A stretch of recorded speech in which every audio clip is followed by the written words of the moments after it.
आपकी उल्टी नसिका जो है लेफ्ट हैंड की वो ज्यादा चलेगी। अच्छा, ये बदलती रहती है, कलाएं बदलती रहती है, लेफ्ट भी चलती है राइट भी चलती है, लेकिन ज्यादातर अक्सर आप जब भी नोटिस करेंगे वो लेफ्ट चलेगी। और हल्की हल्की आपको चिड़ांद आएगी, बदबू आएगी, स्मेल आएगी आपको। अच्छा, तो आप समझ लीजिए कि घर के अंदर कोई ना कोई प्रॉब्लम क्रिएट हो गई है।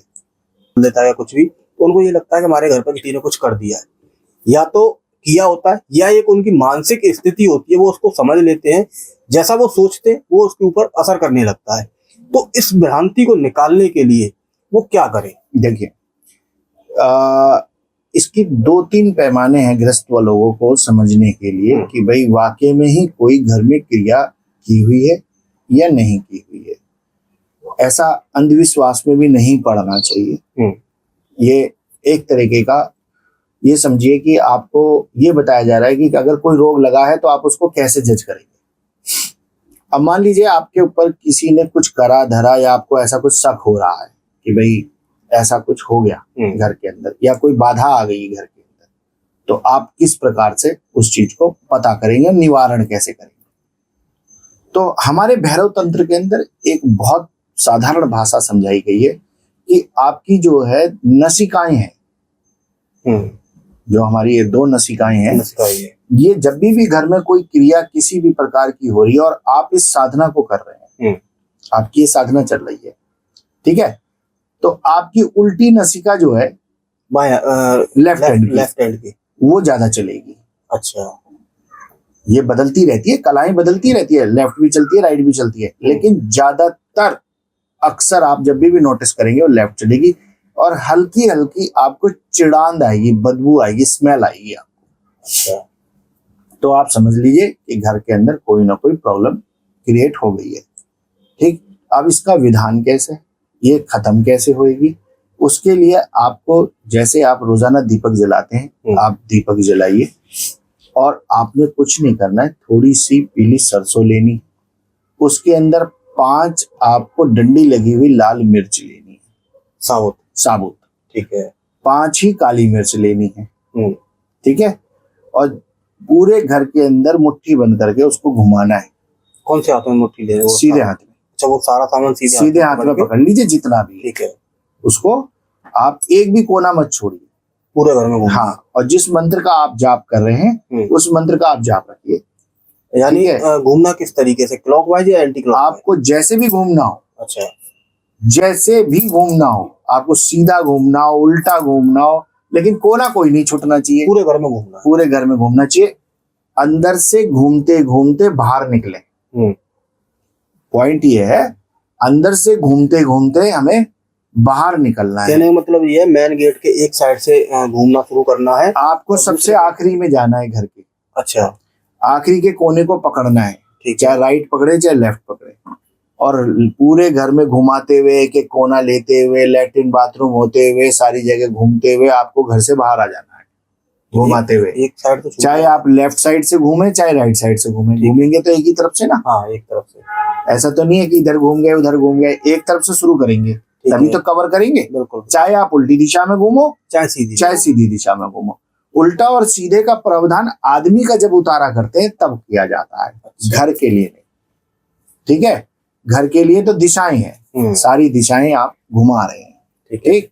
अब उसमें निकाल के आप बाहर लेके आए, बाहर एक कोयला जला लीजिए या कोई लकड़ी जला लीजिए या कोई भी अग्नि प्रज्वलित कर लीजिए या देसी कपूर ले लीजिए, उसकी 5 टिकिया बनाइए, एक के ऊपर एक रख के देसी कपूर की, उसको प्रज्वलित कर दीजिए और ये सारी चीजें उस पर ले जाके छोड़ दीजिए, वहीं जला देना बाहर। हाँ, ये आप कर सकते हैं बाहर, एक तरीका, ठीक है। दूसरा, आप जिस मंत्र का जाप कर रहे हैं उसको एक लोटा जल लीजिए, उसे उल्टे हाथ में रखिए, सीधे हाथ से अपना उस जल को ढकिए और मंत्र का जाप कीजिए। एक माला निकाल लीजिए और 3 बार उस पर फूंक मारिए और उस जल का पूरे पे छिड़काव कर दीजिए। यानी माला पूरी होने के बाद 3 बार फूंक मारना। 3 बार फूंक मारिए और पूरे घर पे उसमें छिड़काव कर दीजिए, ठीक है। आपको तुरंत रिलीफ मिल जाएगा। और जो बचा हुआ जो जल होगा उसका, जो आप बाहर जाके किसी भी पीपल पर, बरगद पर, जो भी वृक्ष आपको मिलता है उस पर आप चढ़ा दीजिए,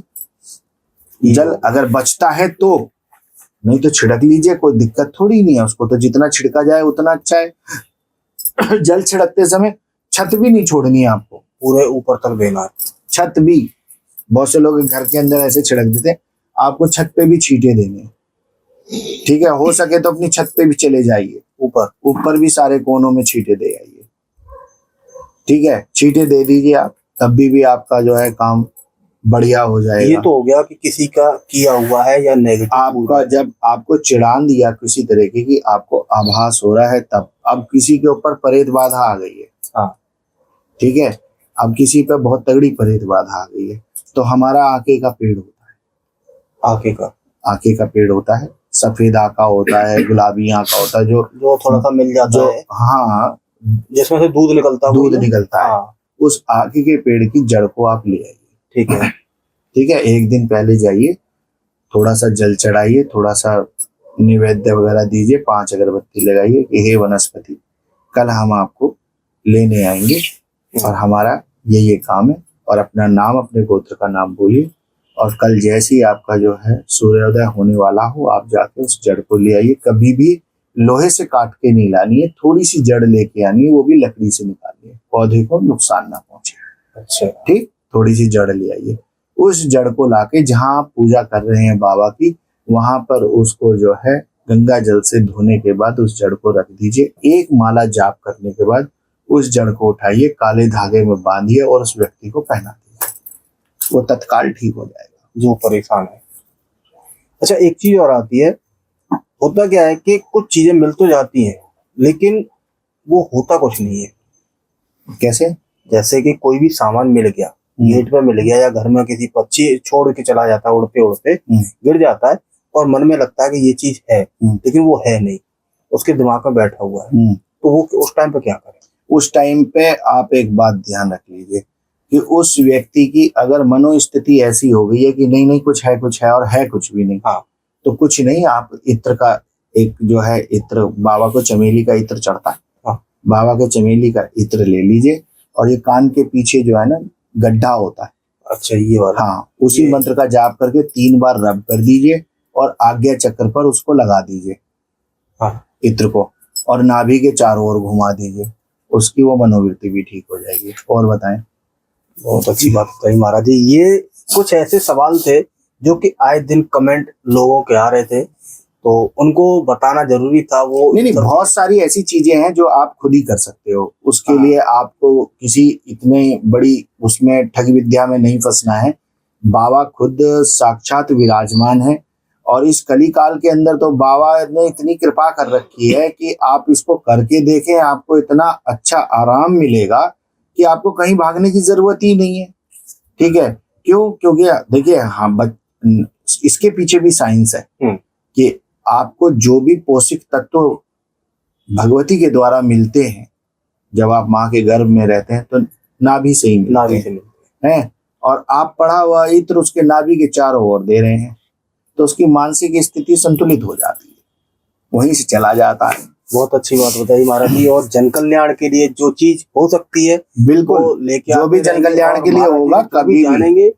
ऐसा कोई सवाल रह रहा हो सकता है मुझसे छूट रहे हो, आप लोगों के मन में हो, या आप लोगों के साथ में वो चीज घटित हो रही हो, तो आप हमें कमेंट करिए, बताइए। मेल आईडी दे रखी है, आप मेल कर सकते हैं। वो सारी चीजें जब भी मैं महाराज जी से दोबारा मुलाकात करूंगा तो उस सवाल का जवाब जरूर दूंगा। तब तक के लिए धन्यवाद। जय माई की जय महाकाल।